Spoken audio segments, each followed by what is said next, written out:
Hello, PhotoPills, Rafael Davari here. Welcome to another class. Today we are with the great Francesco Gola. How are you, Francesco? Hola, ciao Rafa, and hello everyone. Happy to be here again. It's not the first time, but Actually, super happy to be.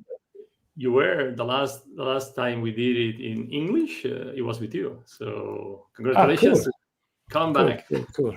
Yeah, so that's good. We can do it in Italian too, but not in Spanish. Italiano, no. I prefer English or Spanish. But yeah, thank you so much, everybody, for joining us live. Today is going to be a fun day. We're going to travel together to Lofoten Islands with Francesco. Hopefully, we're going to learn a lot, both from Lofoten itself and Francesco's photography techniques and Let's see. creativity. As always, if you have questions, please leave your questions in the chat. We have with us Jessica Rojas. He hates me to announce her name in the chat, but he's gonna be there. So feel free to post your comments there. Sorry, Jessica. And Francesco will answer you. Hope you have fun. Only easy question, please. The first question is Lofoten. Why? Why Lofoten? Why? Well, it's part of the presentation. Don't worry. Okay, perfect. If you want to go direct to the presentation, we can go there. Okay, so I will share. Well, I'm trying to share my screen. You are the DJ, so yes. So here we are. Okay, good. So you see the presentation. I don't see anything else than my presentation. So if I do something bad or something happen, well, let me know because I don't know. So hello everyone. Super happy to be here again. As I said, my name is Francesco Gola. Probably you know because it's written on the title of the presentation and of the newsletter that you received from Rafa. And I'm a seascape photographer from Italy. So I introduced myself, Rafa, but of course I don't know if you have to say something or if you want to interrupt me, please do it because I will here with you, listening to you and asking you questions. So okay, good. Yeah. So, well, that's just a super quick introduction. So again, I'm seascape photographer from Italy, and I'm super in love with long exposure. So you will see my picture. You maybe already know some of my picture, but it's this kind of technique where I leave the shutter open of my camera for a few minutes and I get this kind of strange effect. We will see together.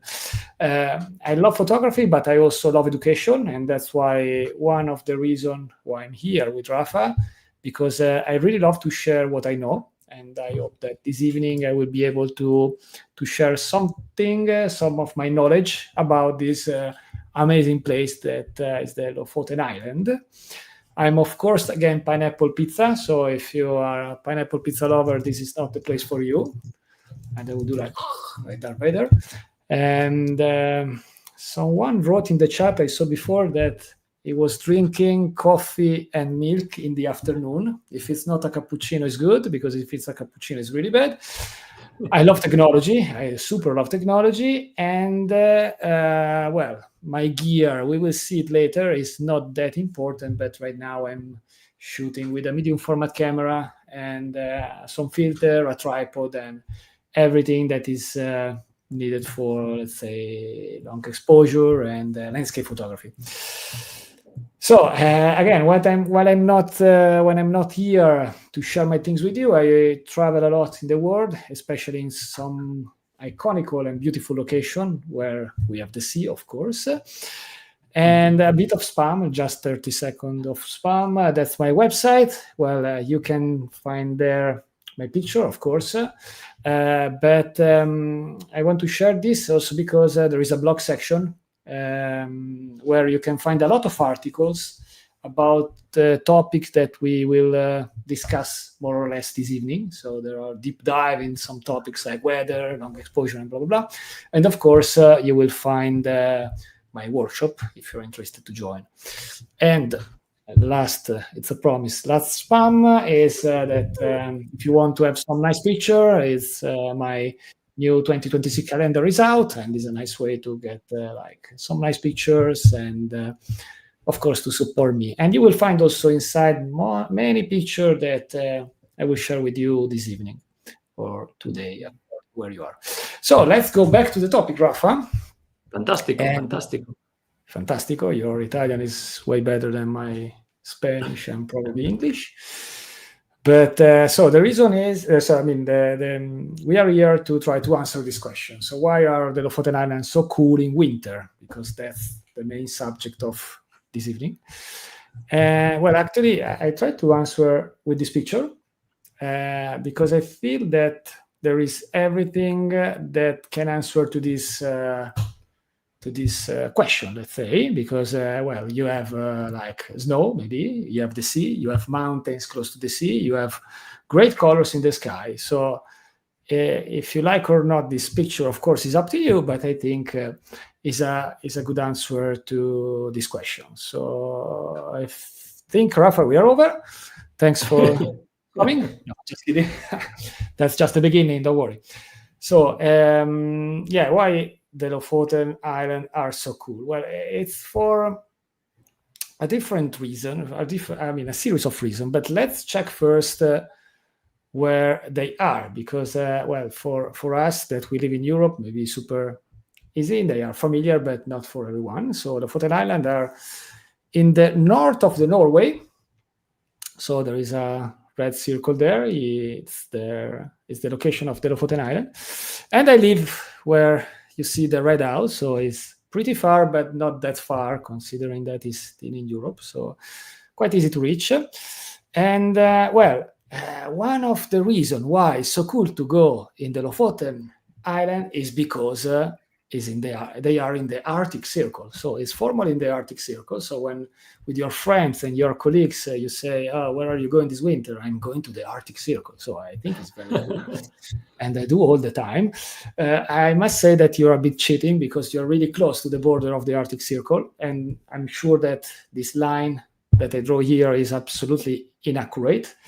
But well, they are there. So it's like a group of islands that are connected by bridges. So there is no ferry. I mean, you don't have to take ferry to go here and there. But again, they are in the Arctic Circle, and this means a few things. For example, in summer you have very long days, and in winter you have super short days. Actually, there are a few weeks where you don't even get the light. And if we have some of our friends that are living there, they can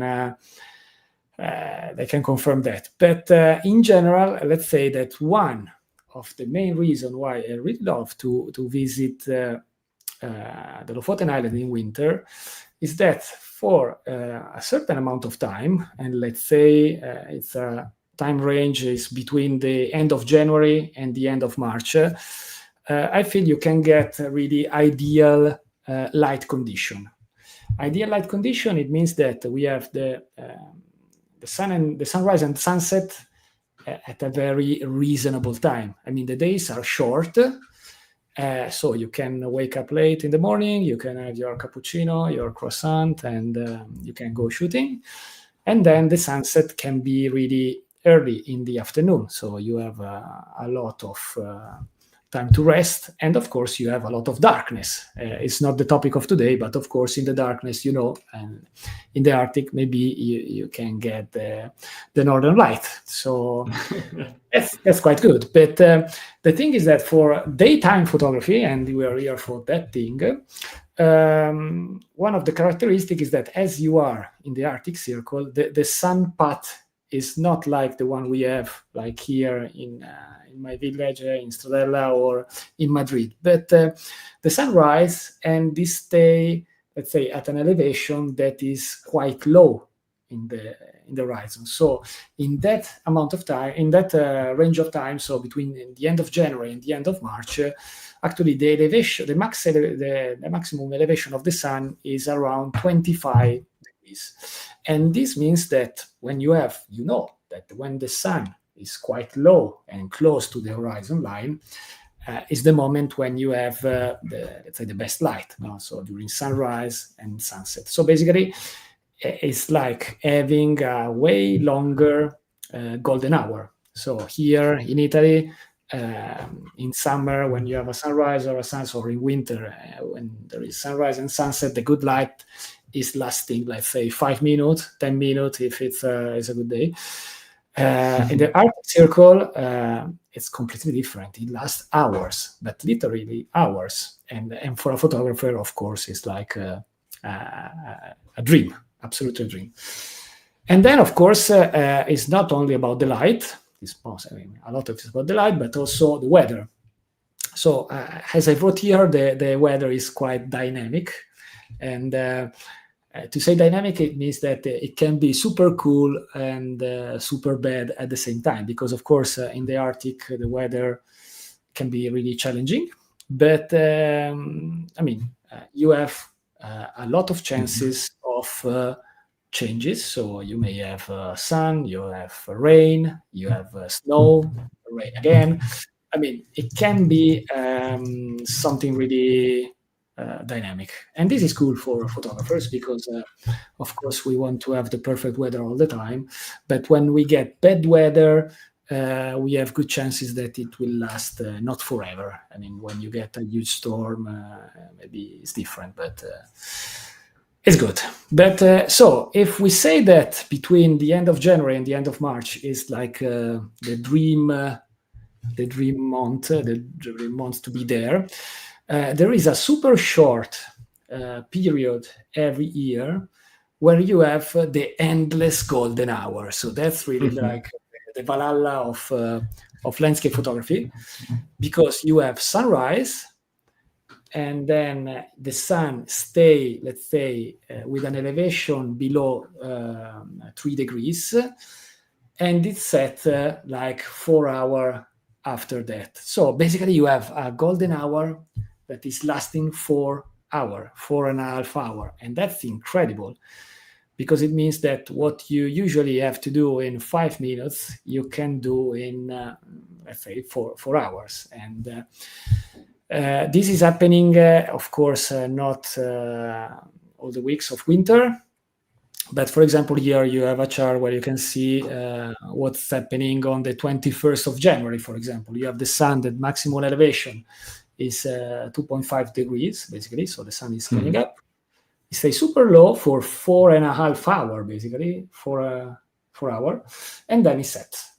And so, you can get a super storm that is blocking the light, but then you have 4 hours of chances that the situation is changing. And the good thing is that next year we have a PhotoPills expedition that week. Is between the 19th and the 25th, so exactly in that week, and it's not by chance. I will lead this expedition together with Laura, and ciao Laura. It would be super fun. So if you want to get the endless golden hour, you know where to go. Awesome, Francesco. I think in the chat we have Wendy and Bob from last year expedition to Lofoten saying hi. So. Great. Hello, guys. Super happy to see you here. Good. So so as you can see, the light can be on our side, but it's not just golden light and everything is super easy, because you are once again in the Arctic Circle. So the weather can be bad, and it can go to bad to really bad in minutes. So here, it's just a screenshot from the satellite that show you just a screenshot of one moment when there was super bad weather. The green is very, it's super rain. It's not even rain. So when it's raining a lot, and as you can see, you can get this kind of storms that are, the extension of the storm can be even wider, the whole Lofoten Islands. So it can last even 4 days, and driving is a nightmare. You don't see anything like on the right side. But once again, this is not forever. So if you go there in wintertime, when the sun stay really close to the horizon line for a lot of time, you have more and more chances that the clouds somehow, sooner or later, while they are moving, they will let the light of the sun to light up everything, for example. So usually the sun is going up and down, and you have the sun in that position, like in this chart, for again 5-10 minutes, whatever it is. Here you have the sun that is staying there for 4 hours or something like that. And so, I mean, the clouds that are there are moving. And so, I mean, even in 4 hours, you have even just half an hour of good light. I mean, in half an hour, you can really fill your portfolio. So that's the reason why I really, really, really love to go there in wintertime, because I mean, even if the weather is not as pleasant as summer, I mean, in summer you can go in t-shirt. In winter, probably you should not, and that's one of the main reasons. And Francesco, what's the difference between, for example, January and March in terms of weather? People, is it crowded, less crowded? So in terms of weather, we can say that it's not that different. It's what is changing is probably the chances to have snow, because there are months that are more where you can have it's more easy to get some snow, and the snow is lasting longer. But it's quite common that you get let's say one day of snow, then it starts to rain again, and in one day the snow is washed out completely, and then for a few days mild weather, and then you get a storm again. So it's really depending on the big storms that are coming from the Arctic, basically, that are bringing snow or not. So I must say that recently I've seen a lot of changes in the weather, because I started to travel to the Lofoten I would say 10 years ago, the first time, and my first time there was in March, and it was super cold and super snowy. I must say last time I went there, the weather was like a bit more mild. I mean, more rain and warmer. But again, it's just unpredictable, and that's probably the best thing. And in terms of people in the shooting spots, is it better January, March, or there is not that much difference? Well, the good thing is that people don't like to stay in the cold and in the darkness and in the bad weather. So worse it is, less people you will find. And there, of course, there are some iconic spots where you can find a lot of people, but it's not all about the iconic spot. So, for example, when I go there, and when we will go there with Laura and the expedition, we have a lot of spots that even in the high season are quite, I don't want to say desert, because nowadays there is nothing without human presence, but you can really enjoy everything. So I would say that probably January is super low season, while February, mid-February, the beginning of March, you will find most of the photographers that are there for taking pictures, but it's part of the game. And once again, there are not so many crazy people that love to stay in the bad weather with the camera. So, I mean, it's relative crowded. Welcome to the PhotoPills community, guys. Yeah. So if you are stupid enough to stay in the bad weather with me, you're in the right place. The things you have to do for PhotoPills, Francesco: shoot the Milky Way in Menorca, shoot the Aurora also in Lofoten. Yeah. When you are a pure seascape photographer. Yeah, well, new challenges are always good, so why not? We don't want you to get bored, No, never. So that's the thing. So that's the why, let's say, for the season, we are talking about winter in Lofoten and not other season in Lofoten. But of course, it's super nice to go there in August. It's nice in autumn, but winter, honestly, is my favorite. So now the idea is let's check quickly what I usually bring in my backpack to go there in terms of gear. And then the idea of today is to share with you not hundreds of pictures, but I want to show you a few of my favorite picture there. And I really want to explain in details how I created them, not only in terms of the technique, but also in terms of how I decided to go there in that moment for that picture. And for that, of course, let's say that PhotoPills was a life saver.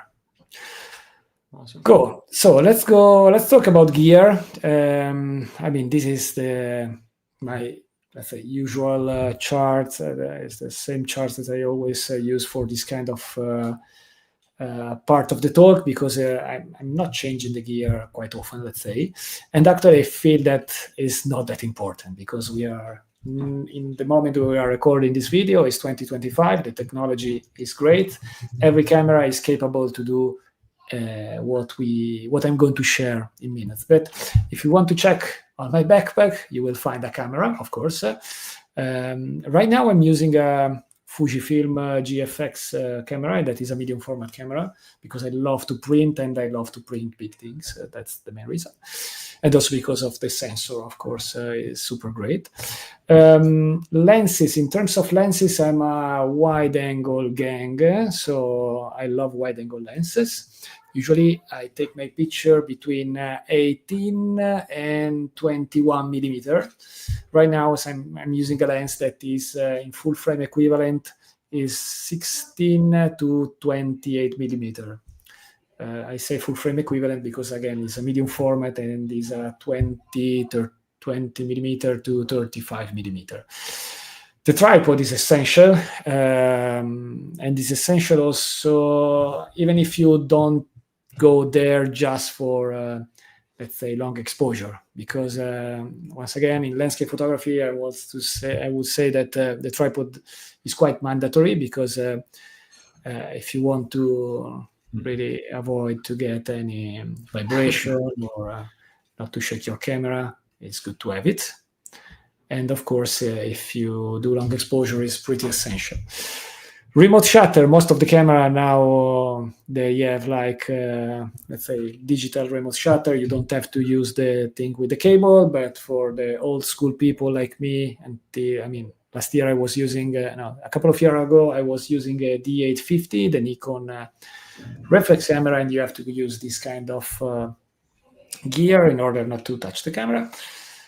And I'm a super fan of filters, because that's more a philosophical thing. Of course, there is a lot of debate on this, but I feel that filters are the tool that let me express my vision in a super accurate way, and they overtake some limitation of the camera.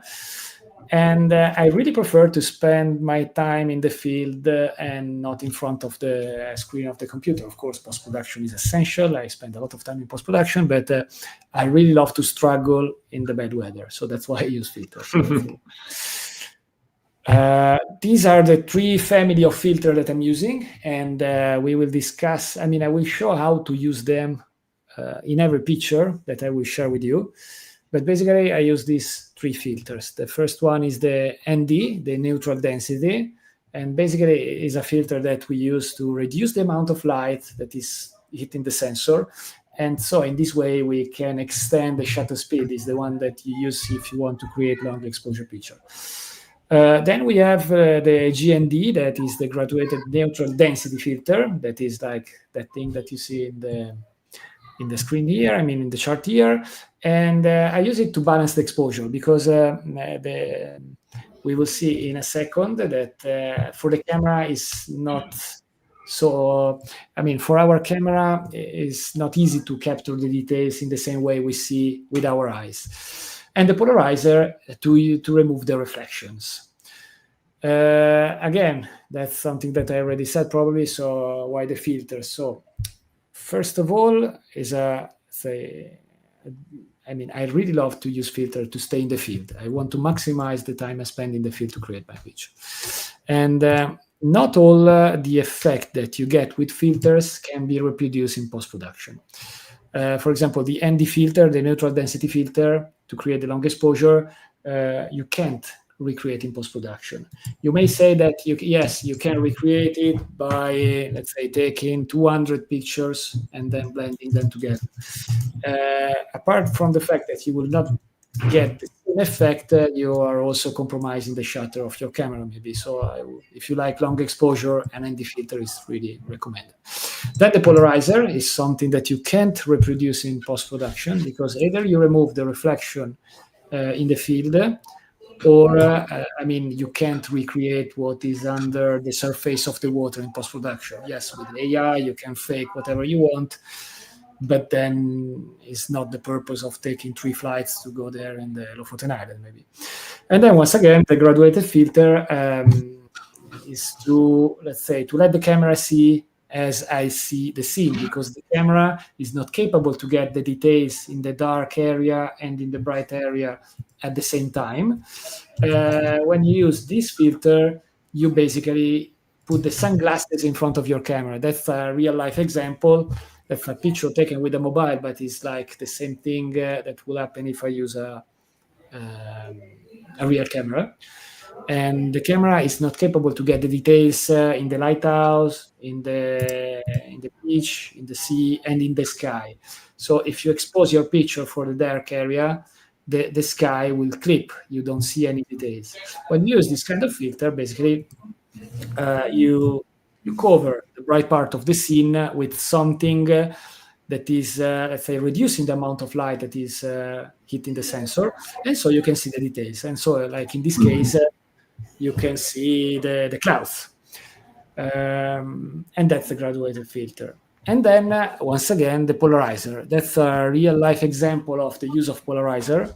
That's the same exact picture with and without the polarizer. And as you can see in the right picture, using the polarizer, you can remove this kind of whitish thing that you have in the water. And you can get the real color of the water. You can see under the surface. So for me, if I have to pick just one filter in my backpack and I have to leave everything else at home, I will definitely pick the polarizer, because this is like a game changer for landscape photography. I'm pretty sure that in terms of settings, you know already how to shoot your picture. And I must say that there is not a single setting that I can recommend for every picture. Let's say that this is my sweet spot of all the picture I'm taking, and the one that you will see later. So in terms of the aperture, I will stay around f11, because this gives me a good depth of field, so I can have a lot of things in focus from the foreground to the background, without having like the diffraction, so like an imperfection in the optical quality that makes everything blurry. The ISO, the lower is the better. So I use native ISO, so maybe your camera is ISO 100, there are camera ISO 80, ISO 64, but lower it is, better it is. In terms of shutter speed, of course, it's really up to you, because this is really subjective. So if you love long exposure, you will go 2 minutes, and most of my pictures are taken between 1 minute, 2 minutes, or even 3 minutes. Of course, you can create super crazy nice effect even with alpha seconds. So if you have waves crashing in the rocks, or if you are in the beach and you want to get the trails of the water, let's say alpha second is something super cool. Francesco, why 2 minutes? Why is it your creative decision? That is not a rule, of course, but is let's say the result of the experience, because I found that 2 minutes is my magic number. When even in the field, when someone is asking how long is your exposure, 99% of the cases is like 2 minutes. And the reason is that at 2 minutes you have you can get a super nice silky effect of the water. Of course, you are looking for that, otherwise you don't take 2 minutes, you don't use 2 minutes. So the water is super silky, and the clouds start to get blurry. But if you exceed too much in the shutter speed, let's say if you go to 7 minutes, the cloud will flatten completely. most of the cases. It depends on the speed of the cloud, of course, but generally speaking, think about having a cloud in your frame that is moving from left to right or right to left. In 2 minutes, well, the cloud is moving, but is still in your frame. So you see it moving, but it's still there. If you take an exposure of, let's say, 8 minutes, that is a lot. I have some good friends like Phil that love that thing, but most of the time you are really flattening the sky. And 2 minutes is a good base because above 2 minutes, the sea is always looking in the same way. So it's silky, and is silky in the same way in 2 minutes, 4 minutes, 10 minutes. But below 2 minutes, the sea is not that silky. So between 1 minute and 2 minutes, you still see some texture in the water. And again, below 1 minute, you really see a lot of texture in the water. So for my personal taste, 2 minutes is the perfect balance between the long exposure effect and the details that you get in the sea. Good answer. Thank you. Yeah, super long answer as usual for super short questions. So be careful because you know that I can go really long.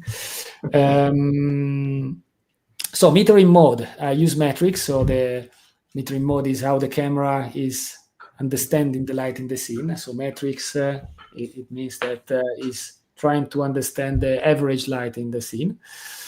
To focus, I use the hyperfocal technique. So we are not going to talk about that, but if you don't know anything about hyperfocal, it's nice to Google it, and maybe I will write an article on that. But basically, now it's quite trendy. I will say that it's trendy to focus stack all the picture. I mean, I know that people tend to take a lot of picture to be sure that later in post-production they can assemble all the picture in order to have everything in focus. But don't forget that actually most of the time, and you can take everything in focus. You can have everything in focus with just one picture. It depends on how far is the first object in your scene. So, of course, if you have a flower that is really like close to you, and for example, if you do crazy good work with flowers like Albert Dross, for example, a good friend and an excellent photographer, of course, if you go too close to the flower, you need to focus that. But when we take a picture from, let's say, a cliff or from a shoreline, I mean, you don't go super close to the object. Most of the time, you can take a picture with just one frame. And of course, shoot in RAW, not in JPEG, because you want to post-produce your picture, because post-production, of course, is absolutely recommended. Francesco, we have a question here. Yes, please. From Peter Bergen. I will drink some water. Thank you, Peter. Does a medium format camera suffer less from sensor spots? With f11, they start to appear in my images. Is your sensor always 100% clean? No, so it's really, that's not a matter of, I think you're talking about hot pixel or dead pixel, I mean the white spot you get at low ISO, because you have noise at high ISO, but you can have also this kind of thing at low ISO when you extend too much your shutter speed. This is not something related to the sensor. I mean, to the medium format in general, is more related to really the sensor, so the technology behind the sensor, because most of the hot pixel that you get are due to sensor heating. So if you take a long exposure of 2 minutes, your sensor get electricity for 2 minutes, and this creates some heat. And according to the technology of the sensor and the camera itself, maybe the body is small, is super big, you can get more or less of this. So it's really depending on the camera. My medium format is quite okay, is pretty decent, is absolutely decent actually. If you use a mirrorless camera, a super compact camera, you may get more. So for example, Sony camera are more subject to this hot pixel issue. The Nikon are great. The Fuji that I'm using is super good. Mm-hmm. Perfect. Thank you, Francesco. Good. So time to now that you are sleeping after my technical part, we can wake up with some hopefully nice picture. Yeah. By the way, Francesco, we just made a survey here in the chat asking what's the trickiest for your coastal photography. So what's people struggling the most? Composition, 39%, managing exposure, 22%, keeping gear dry, 21%, and finding the right light, 18%. Okay, so, that's interesting. So you have an idea of... Well, for me, I don't know. Well, it's not taking dry the gear because you can't. You have just to accept the fact that if you go there, you have to have like waterproof gear, or you have you need spare stocks. You can give tips in all these questions. So to me, let's say the good light, of course, is a struggle, but is not 100% up to you because you're not the god of weather. But with planning, you can be in the right, not in the right place at the right moment, but in the place where you have most chances to get the good light.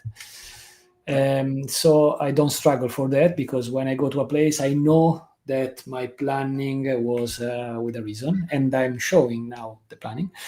Composition to me is the biggest struggle for sure, because I feel that the composition is with the base structure of every picture. You can get crazy good light, but with a not good composition is like wasting that light, in my opinion. So I go crazy, and that's why I go in the field quite, early, super early, to have time to walk, to refine the spot, to spend even 40 minutes just moving left and right a few inches. Fantastic. We're going to learn about composition now with you. Yeah, man. Thank you. Let's see. I'm not sure, but yeah. So, okay. So let's start with this picture. So the location is Uttakleiv. I don't know if the pronunciation is right. I'm pretty sure that here we have people with better pronunciation. And so Uttakleiv is my way to say this place. But in terms of technical boring things, that picture was taken with an 18 millimeter focal length, f11, low ISO, and that's 1 minute, just 1 minute. And the reason of the shutter speed that is not 2 minutes, as I mentioned before, it was that, the cloud, the sky, it was super dynamic. It was changing. So what you see there is like a storm front that is moving, and is moving super fast. Is already without much definition. You see that the lower part is super dark. I think it's not nice to be there with a boat, but and then the upper side is still like foggy. So extending too much the shutter speed, you have two issues. The first one, you lose the details. The second one is that in 2 minutes, everything can happen. So that beam of light that I get from the right side, it may last 40 seconds, 50 seconds. And in a long exposure of 2 minutes, it may be not enough to light up everything. So that's the main technical reason. Of course, I have an app to plan. So basically this, so that's a screenshot of PhotoPills, of course. You see big like that because it's taken from the iPad, so the tablet version. And I really love to use the tablet version because it's way bigger than the mobile. When I'm home in the field, of course, the mobile is way better. And so I was, of course, at the right. Can you see my mouse pointer? Yes, I hope so. No, you can see it. Strange. Well, in any case, yes, we can see it. Yes. Okay. Well, in any case, the shooting spot was at the red pin, of course, and as you can see, we have the sunrise and the sunset line below that thing, below that red spot, the red dot. And as you can see, the sunrise is the yellow light. So it's coming from the right side. So here the idea is that if the sun is coming from that side, if you go there, you are stupid because you have a mountain that is super tall that will block 100% your light there. So why are you going there? So the thing is that you have to think about not just where you are, so the foreground and the middle, but where in the direction where you're looking. So as you see here, I'm looking to that mountain that is pretty far away. And that mountain is, sorry, this is the sunrise line. So the sun is coming to me from that direction, but I have mountains blocking it. But if you look in the other mountain, there is a kind of fjord. There is a channel, I don't know how to call it, but there is let's say it's a fjord actually, with no mountains. And so the light can really pass through it. And if I'm lucky, I can get, of course, the light on the mountain. And it is exactly what happened, because I got the light coming from that side, and I was lucky enough to have really few minutes of good light at the base of the mountain over there. And that's, in my opinion, really important to underline that, once again, you don't have to just look at the light for the position where you stand, but you have, let's say, it's like playing chess. You have to think of what you want to see in your frame and try to visualize where the light can pass through and how can help you in everything. So here I also activated another layer that is the field of view. That's why you see this kind of cone. And thanks to PhotoPills, as you can see on the top bar, I can set the camera that I'm using. And in that case, I was using a D850, it's the Nikon. The focal length and setting 80 millimeters, basically you set the cone. And so you can visualize, even way before going there into the field, what you have in the frame.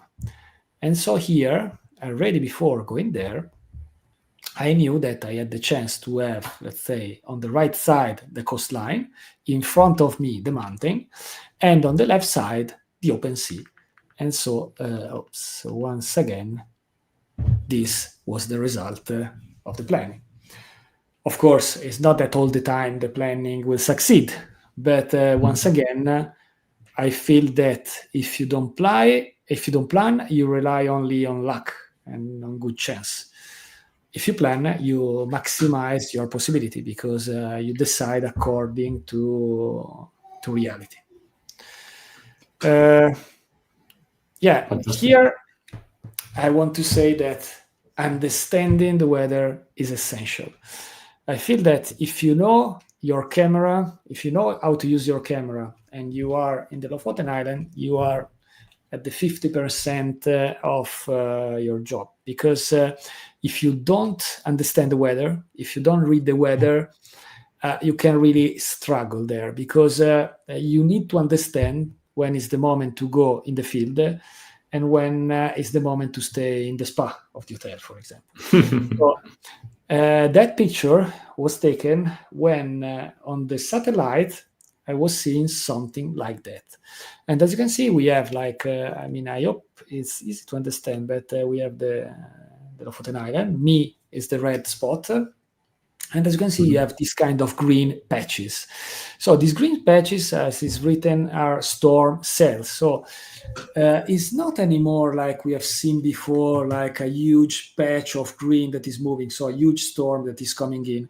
But you have a lot of tiny storm cells that are moving somewhere.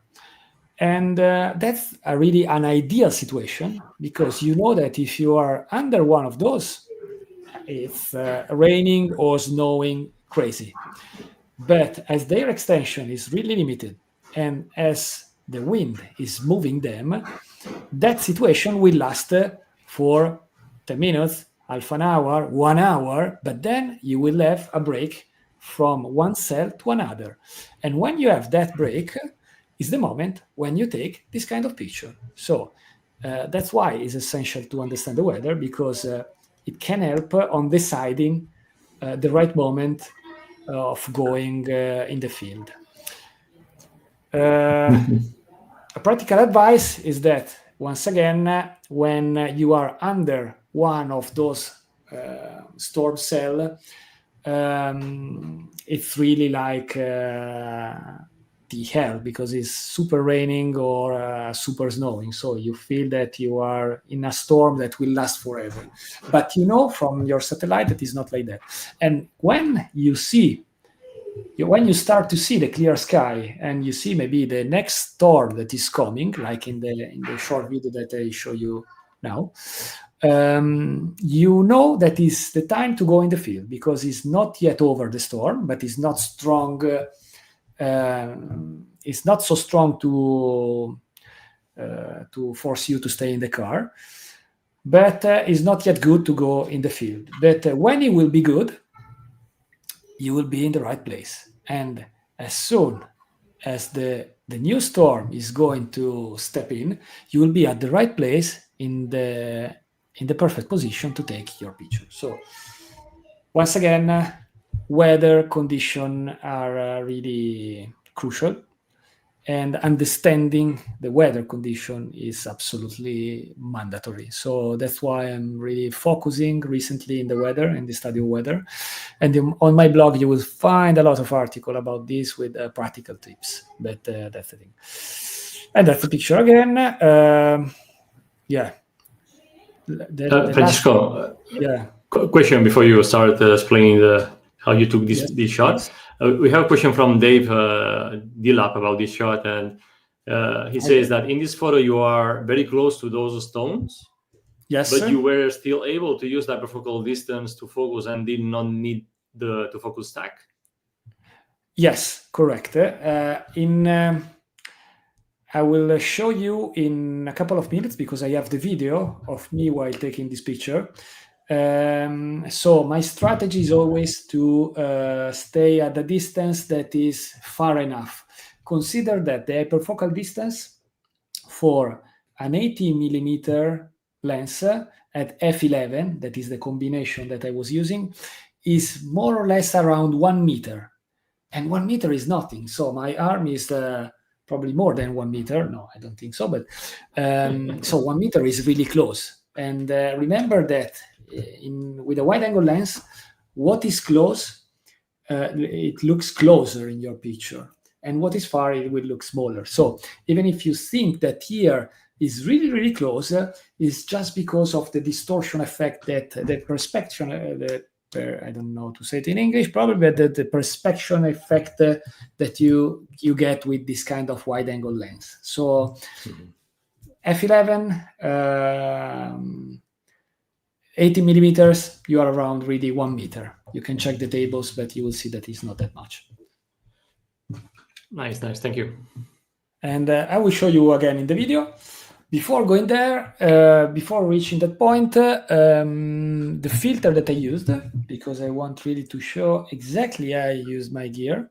So in terms of graduated neutral density filter, so the sunglasses of the camera, I use the medium 4-stop. So basically it's this kind of filter that is blocking the light from the top.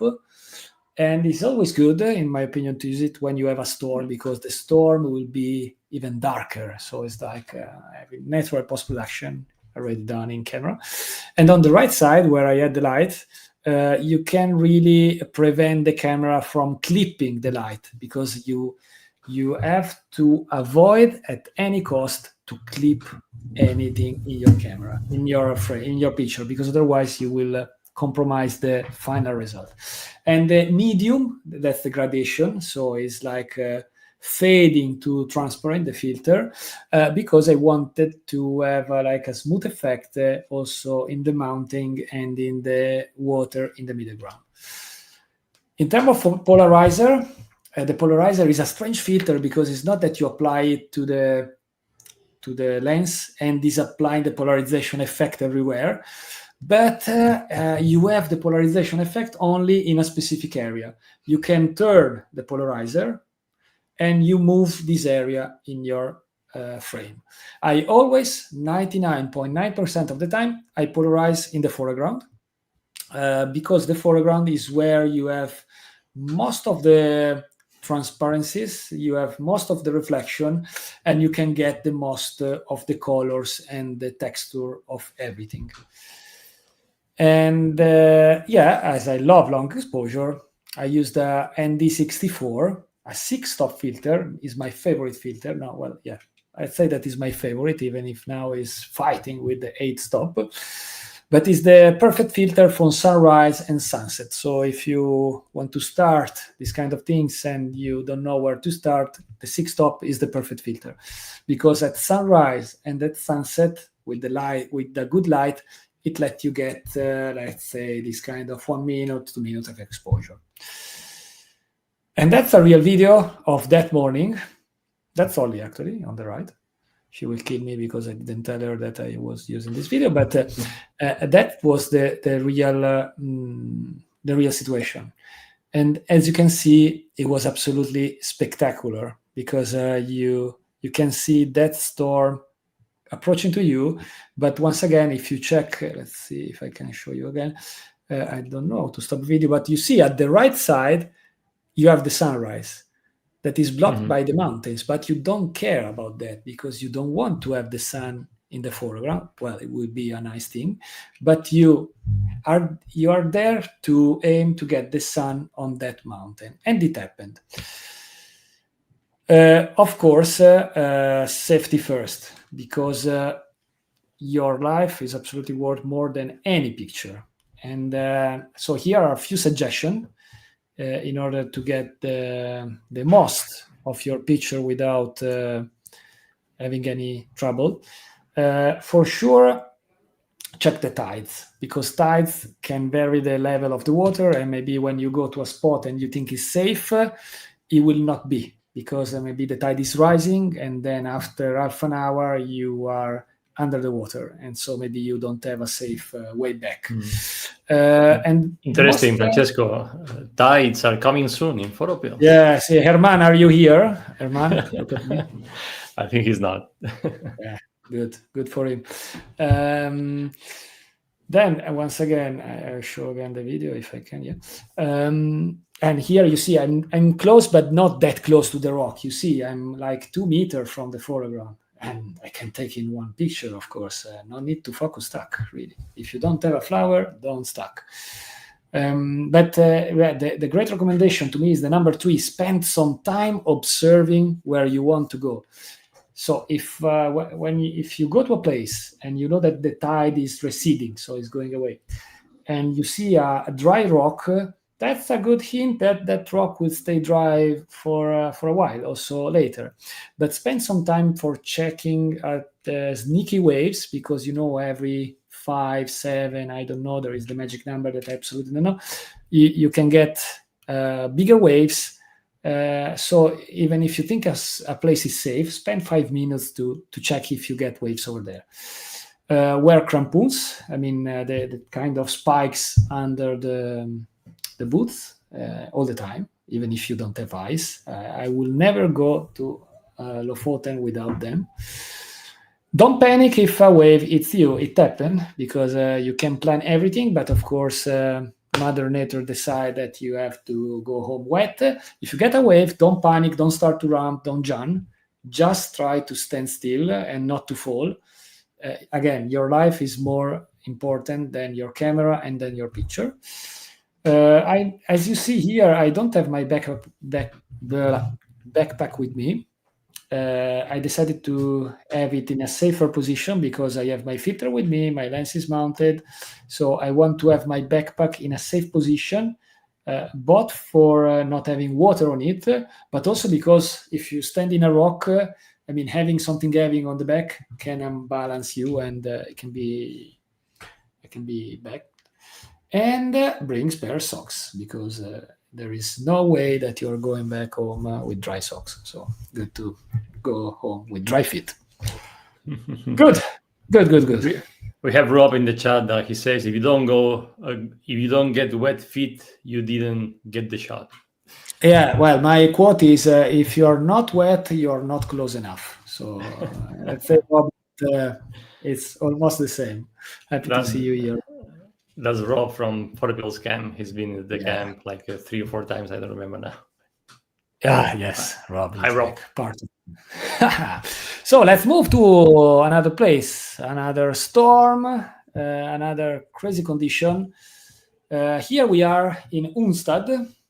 It's a place that is quite famous because it's like the surfer beach. You can spot surfers here, and it's really like crazy to see them surfing in the Arctic water. But they are crazy in a way. We are photographer, and we are crazy in another one. So here, 21 millimeter, f14. ISO 40 and 2 minutes. So let's say that the settings are almost the same, but not really the same. Basically, here, what I did was to identify that 2-minute exposure was the exposure that I wanted to achieve. Because with this 2-minute exposure, in my opinion, the balance between the foam that you get from the waves in the foreground and the movement of the cloud was perfect. And as you can see, I don't know if it's perfect or not, but in terms of the clouds, I had the storm moving from the right to the left. And you see, I still have texture. I see the details in the cloud, but I feel that it's moving. So the 2 minutes was okay. And on the foreground, I have this let's say foam, and I have this contrast between the big rocks, the boulders, and the waves that are crashing into them and moving in and out. So the final effect was great. Here was not a sunrise, but actually was a sunset. And here my strategy was completely different because I was looking for a position with the sun really in front of me. Usually, it's the thing that you probably will do without thinking, okay, I'm going to take a picture of the sunset. I will go in a place where I look the sun at the sunset. But remember that having the sun in your frame is quite a nightmare. It's crazy hard if you love long exposure because you can't take a picture with the sun that is not really low in the horizon for 2 minutes or even 1 minute without clipping the picture. So there is no filter that you can use. It's just not feasible. So here I was checking the weather once again, and I was seeing that we had like some storms moving in, some storms coming to me, and so I decided to try to get this picture again with the contrast of the light and the storm. But here the problem was that the storm was really coming in the right perfect position because I choose that spot because the storm was going there.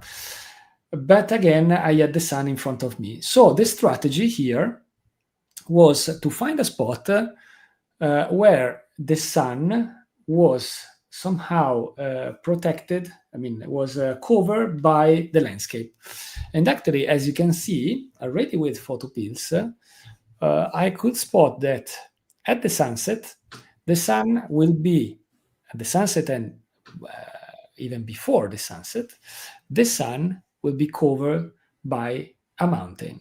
And so basically here the strategy was really using the mountain as a filter. And in this way, I was able to capture the picture. So here you can see the video.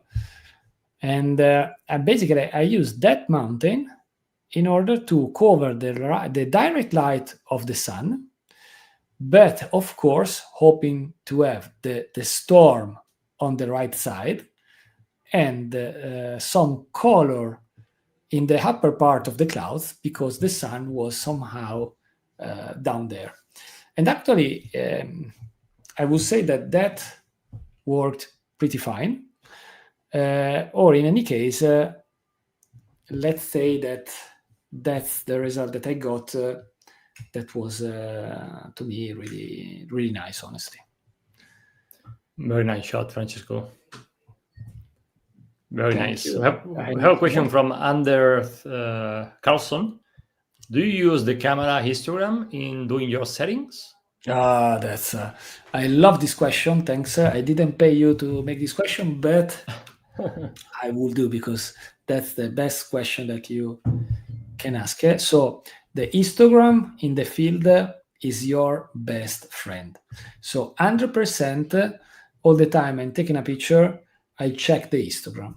The histogram is telling you if you got a good picture or not, because when you look on the screen of your camera, the result of your shooting, one picture that you have taken, if you check the picture, the real picture, you can just judge two aspects. One is the composition, because of course you see if it's okay or if you have to refine it, or you can judge if it's in focus, because then you can zoom in and you can check if you have really like everything super sharp and in focus. But then you don't have a real indication if the amount of light captured by every pixel of the sensor was correct or not. And the only way to get this information is to check the histogram. It's available on any camera, even on mobile phone right now. And with the histogram, basically, you have a kind of representation in a graphic of the distribution of the light for every pixel. So every time I take a picture, I check that the histogram, so this amount of pixel, is not touching neither the left side nor the right side, because if it's touching the left side, that part is underexposed. So basically, the pixel, that amount of pixel, they didn't receive enough light in order to get to give you information. So it's like having a dark spot. And then I check also the right side, because if you have the histogram that is touching the right side, basically it means that you are clipping. So it means that you will have just white in the picture in that portion. It's like having a glass, let's say a glass of wine, because I love wine, of course. If you pour just a drop of wine in the glass, it's not enough for you to taste the wine. You can't understand maybe what wine it is. And so that is like underexposing too much. On the other side, if you have a glass of wine and you start to pour different bottle of wines inside, and the glass will overflow, at that point you got too much wine and you will not be able to understand what was inside. And that's like touching with the histogram on the right side. So you have to aim to stay in between. Super long answer, super sorry. Fantastic. We have another question, so it can be also another long answer. Now I'm checking the timing. We should be on time. So okay. Perfect. We have asked on the previous photo, you used 3 filters. Did you stack the filters, polarizer, graduated, ND, and absolutely, yes. Thanks for the question. So this picture and the previous one. Now I will show the picture, the filter that I've used in this picture, that are basically the same, more or less. No, yeah, the same. I use them all together. So I apply a ND filter, the graduated filter, and the polarizer. We can discuss about the sequence, how to do that. But basically, there is like I'm using like a square filter, so that they are like plates. Now they have also the technology now bring you the magnetic filters that are super great too. I'm still old school, so I'm using the square filter. But basically, I have a device that is called filter holder that I attach to my lens. And with this filter holder, I can place inside many filters at the same time. So I don't have to screw anything, just one adapter. And then I place inside this filter holder all the filter. And so once again, all my picture, the 100% of my picture are a single exposure because I don't focus stack. And all the effects are combined together in the moment I shoot the picture. So to me, the post-production is really downloading the raw file and post-producing a single image without any blending. I hope it's Perfect answer. Perfect. Thank you, Francesco. Good answer. Okay. Thank you. Let's see the review later. But be kind with me, guys. So here again, the filter. Once again, medium for stop. Let's spend a few more minutes on that. Medium for stop because my favorite filter actually is the hard medium. So it's like a filter where there is a neat separation between the dark and the clear area. But in the Lofoten Island, you have mountains everywhere. You have mountains close to the sea. So if I use like this kind of hard filter, I may have some issues in the balancing the exposure of the mountains. And especially if you get some snow, it will be hard later in post-production maybe to find the perfect white spot in terms of opening shadows. So using a medium, you have a better blending of the effect of the filter with the landscape. And the 4-stop and not a 3-stop, because let's say with a medium filter, with an hard filter, if you take a 3-stop filter, is 3-stop in the whole dark area. But with a medium stop, again, you start from a full dark filter that is fading somehow to the clear part. And the full dark area is only in the upper part of the filter, and then it starts to fade. So basically, when you buy a medium 4-stop filter, in the area of the center of your frame, basically you have 3-stop or something like that. That is perfect.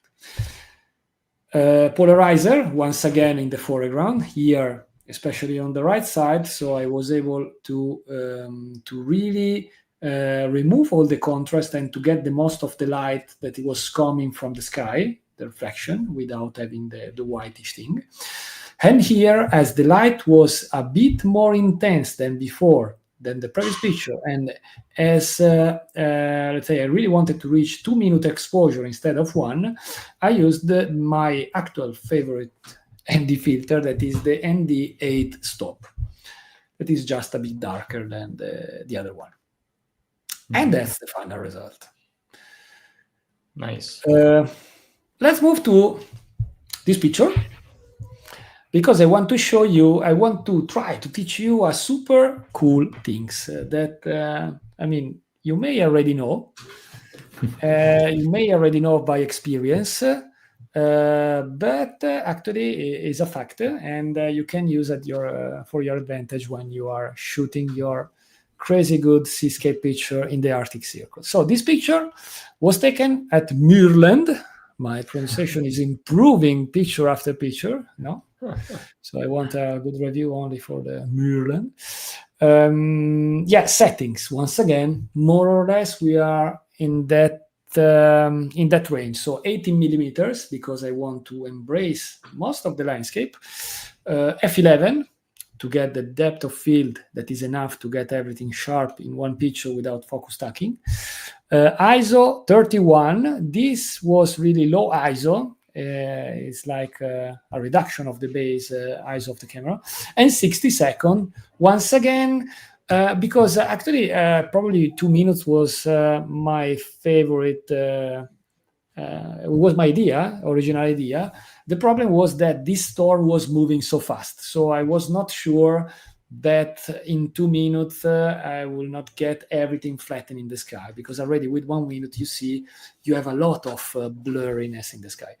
So I had this super huge front coming to me, but this is not a sunset. I'm not looking at the sunset. This is a sunrise.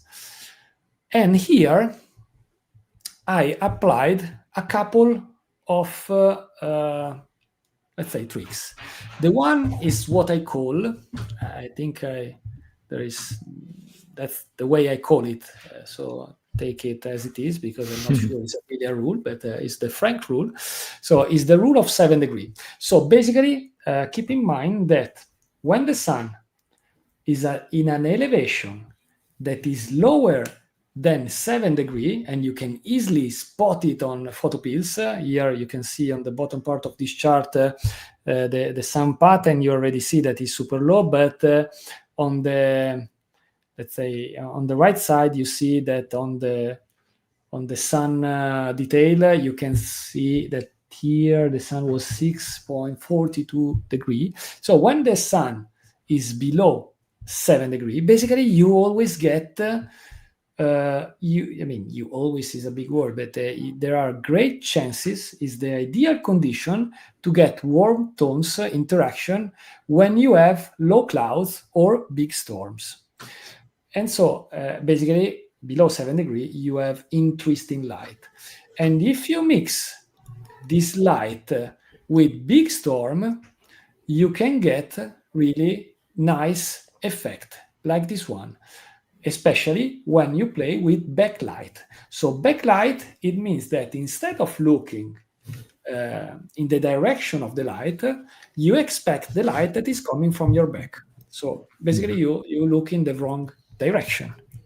The thing is that when you have like a big storm or low clouds, the clouds are super thick.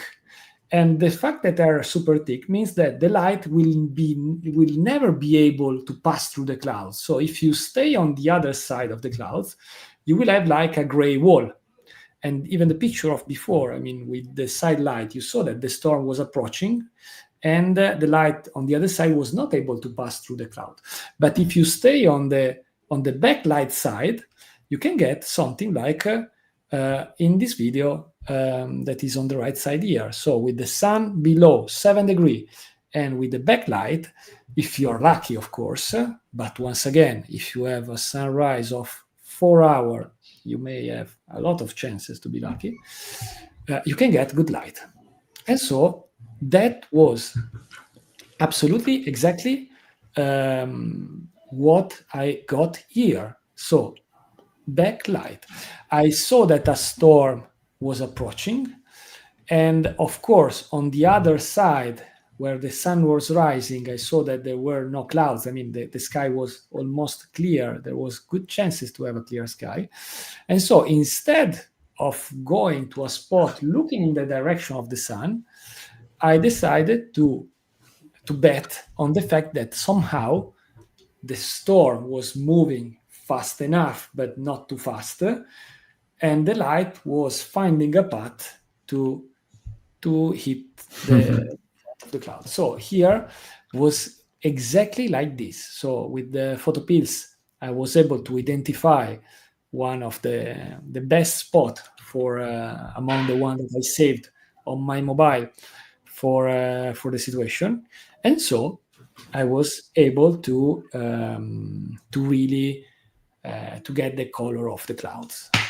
This, of course, it will last until the storm is covering you, of course, or until you have the sun at an elevation once again below 7 degrees. So that's the 7 degree number. And here we are. So that's the result. Fantastic tip, Francesco. Very, very good tip. We have questions. Question from Ed. Do your ND filters impact white balance? Yes and no is the real answer. My answer is no, because it will impact the white balance for two reasons. The first one, if the camera is taking the picture, you underexpose too much the picture, so the camera is not able to acquire enough light to understand the white point. So the camera, let's say the camera is good to understand in the white balance, but you don't give to the camera enough light to understand that. So usually you have like a shift that according to the sensor can go to blue to magenta. I'm using a Fuji, and everything is magenta. I hate that thing, but it's like that. So don't underexpose too much. Then it depends on the quality of the filter. If you have like a not so good filter, you for sure you get color cast. So if you decide to use filter, think as the filter as an extension of your lens.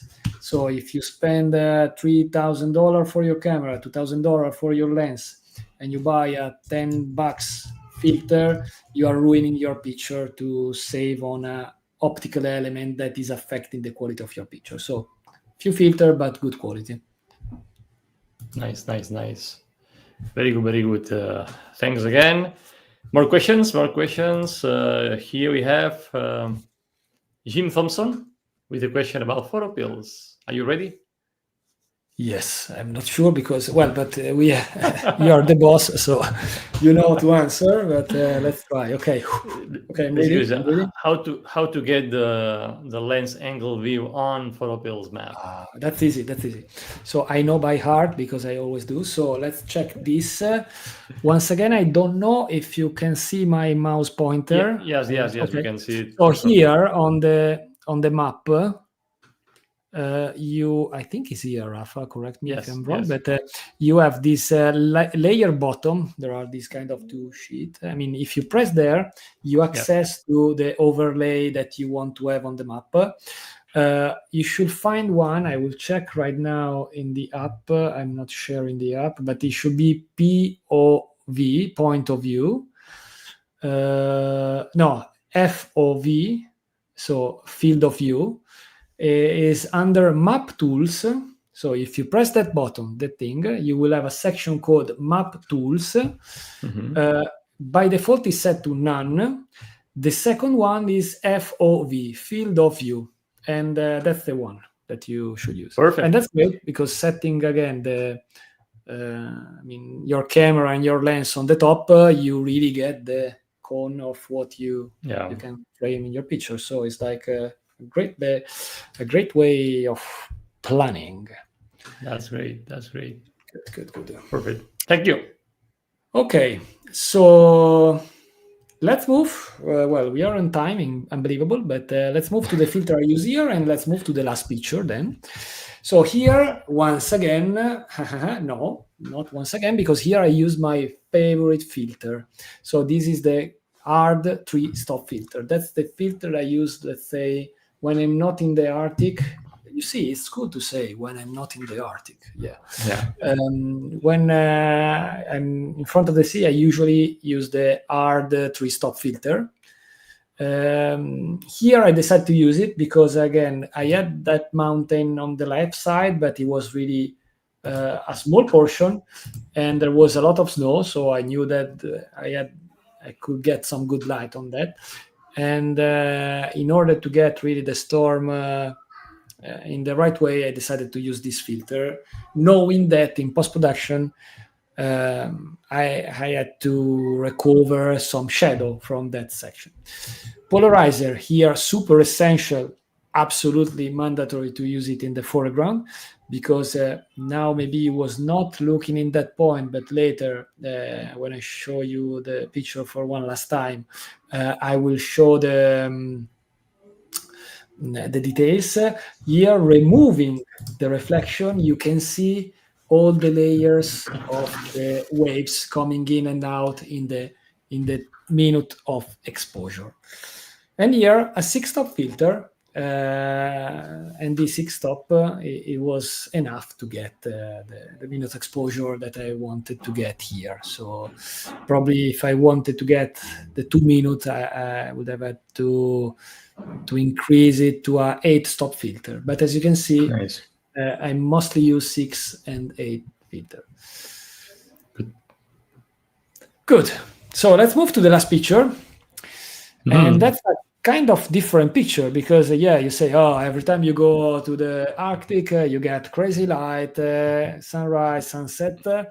Well, absolutely not. I mean, for every picture you see in my portfolio of the Lofoten, but of every location, there are dozen and dozen of failed attempts. So don't think that is going there and taking the picture 100%. Is going there and enjoying the experience. That's the difference. That's the big step. So here, of course, did I want that? That was a sunset. Let's say. Let's start from that was a sunset at Victen. That is not far from Vareid. Oh my God, my pronunciation is so good. 21 millimeter, f11, ISO 64, 2 minutes. Now, almost you should know already how I play. So I wanted 2 minutes because the storm was moving, but it was moving slowly, or at least it was quite far. So I wanted to get 2 minutes. Then I had a lot of waves coming in and out, and I wanted to replicate that smoke effect that we saw at Unstad. And so everything else was to reach that thing. So ISO 64, f11 for the depth of field, 21 millimeter because it was wide, but not that wide. Did I wanted to have that thing at the sunset? Probably not. But we have to say that in most of the cases, the bad weather means also great opportunities. There are, in my opinion, two kinds of bad weather. There is the bad weather where you can understand that you can take something out of it, and that was probably the case. And there is the bad weather where it's just super bad weather, and just to say, oh, I'm out taking a picture, you accept to stay 3 hours under the rain. So that's something that I will not do. But once again, with our friend, the satellite, we can understand what's going on above us. So we can detect if the storm is crazy bad or if the storm is something cool. So here in this situation on the satellite, I saw that there was, I wanted, of course, to have a super colorful sunset like we had in the previous picture.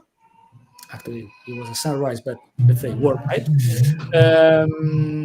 But here, basically, I saw that there was a huge storm front coming in. With the satellite, I understood that. I tried to detect the direction of it, and it was really like a wall moving in front. And so once again, I decided to pick this spot in order to maximize the possibilities. As you see from the right side, I was really in the water, but as you can see, no big waves, so safety first. Just a few tidal waves coming in and out, a lot of rocks visible, and so I was able to capture my picture. And here, once again, now we are super expert. You know that the plan was with the field of view to understand how much I had in the frame. And for me, here, as you see, I don't have. It was not sun.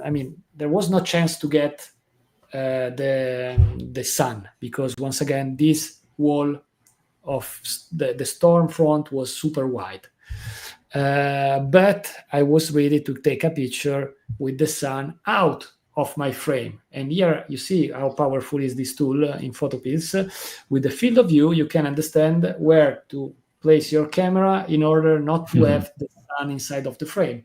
And so not having any issue in taking a long exposure or a short exposure with good light. So looking in the right direction, but not looking in front of the sun and ruining your picture.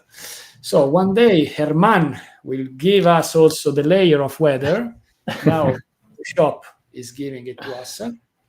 But that is what I was seeing and what you saw in the picture and in the video. So I had this storm coming, no chance of having good light passing through, but once again, I forgot to take the picture, let's go back here. But once again, a storm with, let's say, the atmosphere with the bad weather can be absolutely amazing. And actually, if you check on my portfolio, I have more picture of bad weather than picture with crazy sunrise and sunset, because of course, crazy crazy sunrise and sunset is nice, but it's way more common to have situation like this.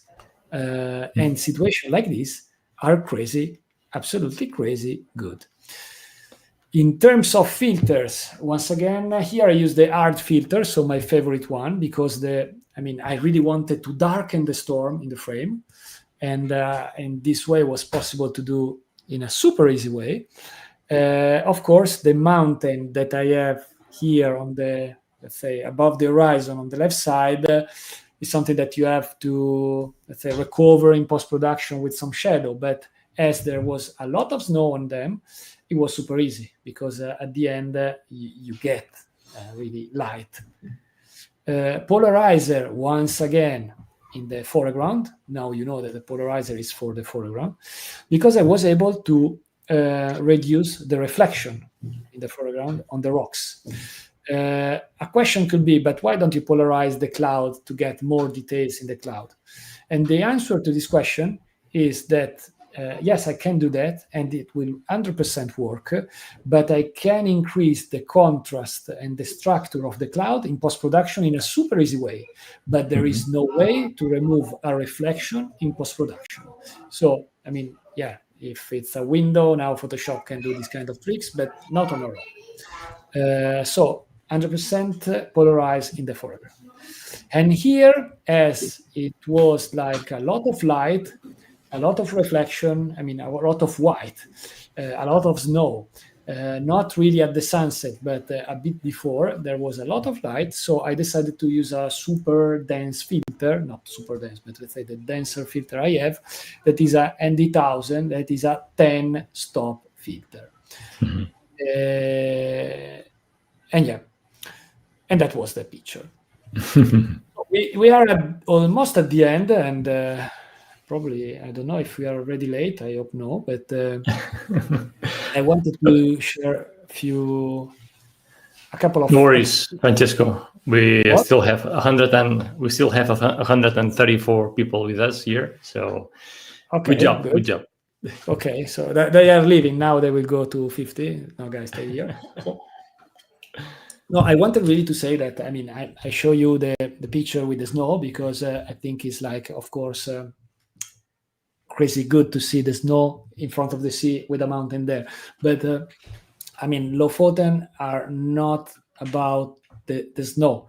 Once again, you can get snow and the snow can melt in a minute. You get snow 2 days after, it will last for 1 day, and that's how it is in winter. But you still can get absolutely crazy good picture in the same exact way I was sharing before. So if you look at these three pictures, you see that the weather conditions are exactly the same as the one that I tried to describe. And you can get some unbelievable results. So for example, the one on the top right is one of my favorite pictures. Actually, it's not yet published. I have in my hard drive since a while, and I will publish.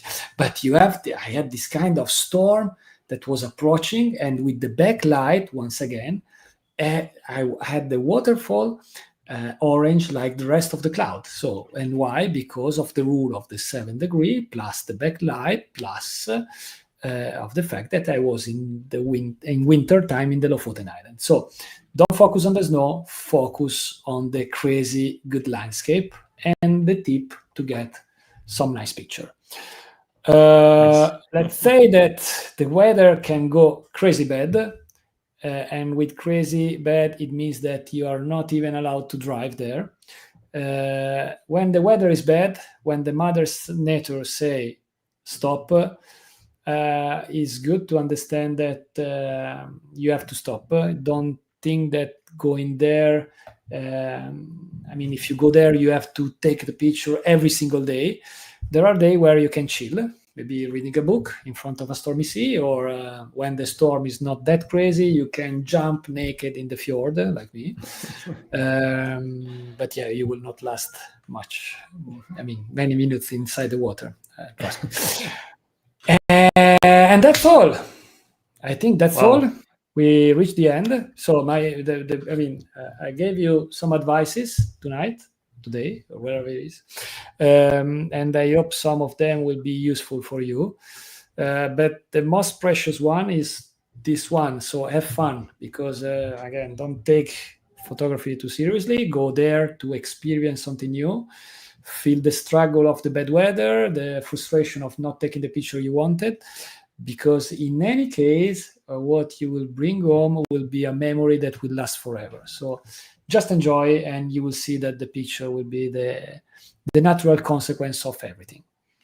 So that's all for me. So let's stay in touch. Francesco. Spam again, and here I am. Yeah, make sure you follow Francesco, guys. Follow me, guys. I don't have followers. Sure.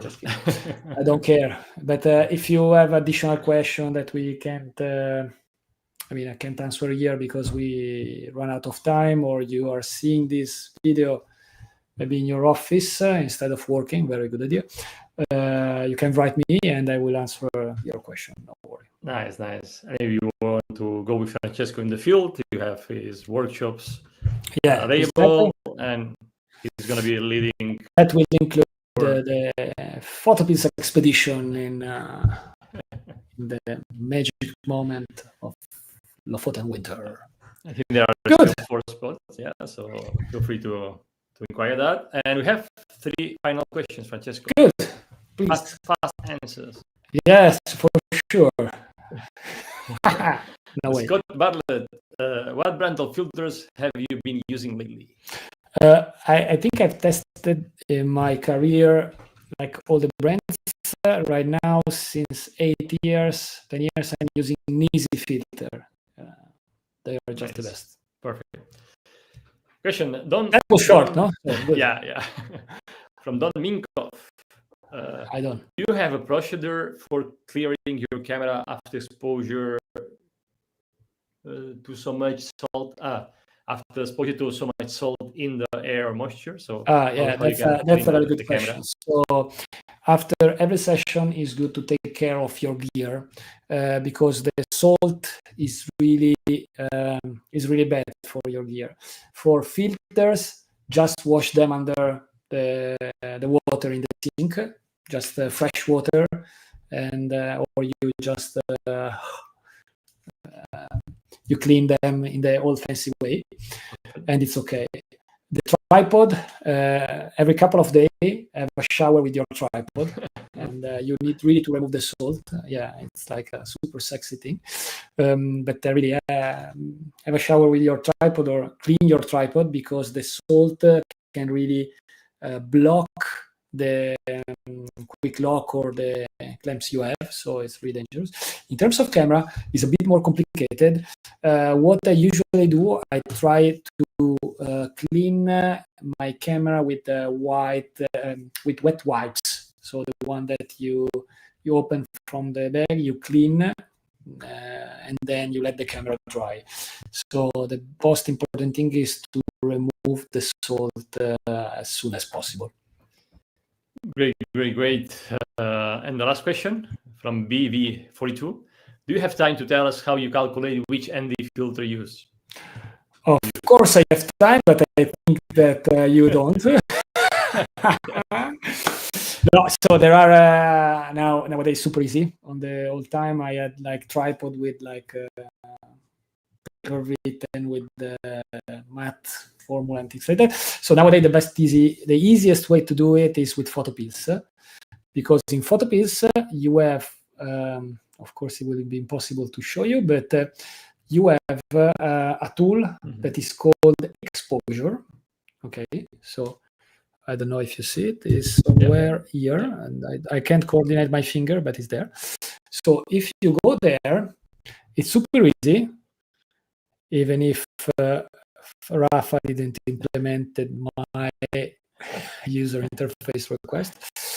But it's super easy, because basically on one line you put the settings without any filter, then you put the filter that you want to use, and then here on the line below it will tell you immediately the shutter speed to use. So it's a super easy to do it now. Thank you so much, Francesco, for this hour and a half of pure fun. Great. I agree with you that it's better to enjoy life than to be, pushed too hard to get the shot. Life is too short. So yeah, guys, thank you so much for joining us today. I hope you enjoyed the class as much I've done it. And Francisco, do you have any last words before we say goodbye to? No, last word is really bad. I mean, no. Thanks to you, Rafa, again for inviting me here. It was a truly honor to share my little knowledge to everyone, and really thanks very much for staying with us. Thank you, man, and I'll see you in Menorca in the PhotoPills camp in May. Yes. Can't wait. Thank you, everyone, for joining us today. Thank you very much. Yeah. You guys, if you like this video, as always, give us a like, subscribe, and of see course. You next Wednesday. Subscribe.